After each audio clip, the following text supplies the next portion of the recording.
Everyone, আমি পাপিয়া। তোমরা সবাই কেমন আছো? আশা করি সবাই ভালো আছো, আমিও ভালো আছি। তো আজকে আমি তোমাদের সাথে শেয়ার করছি খুব সহজ উপায় একটা ট্যাংরা পোস্ত রেসিপি।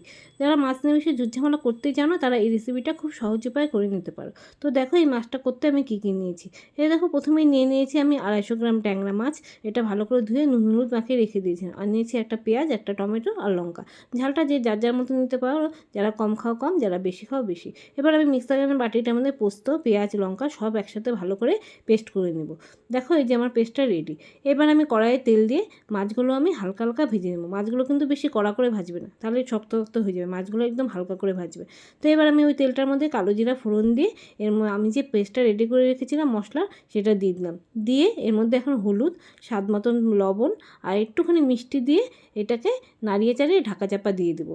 ঢাকা চাপা দেবো 3 মিনিটের জন্য। তো ঢাকাটা এবার তুলে নিয়ে আমি এর মধ্যে এখন নাড়িয়ে চাড়িয়ে দিয়ে দেবো একটুখানি সামান্য জল। জলটা যে যার যার মতন দিতে পারো, যারা ঝোল ঝোল খাবে তারা একটু বেশি দেবে, যারা কম খাবে, যেহেতু আমি মাখা মাখা করবো সেহেতু আমি কমই জল দিলাম।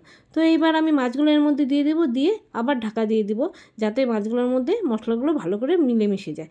তো এইবার আমার রান্নাটা রেডি হয়ে গেলো। তো তোমাদের কার কার ভালো লাগলো ভিডিওটা লাইক কমেন্ট শেয়ার করে দিও। যারা ইউটিউব থেকে দেখছে অবশ্যই সাবস্ক্রাইব করে দিও, যারা ফেসবুক থেকে দেখছে ফলো করে দিও। Bye bye.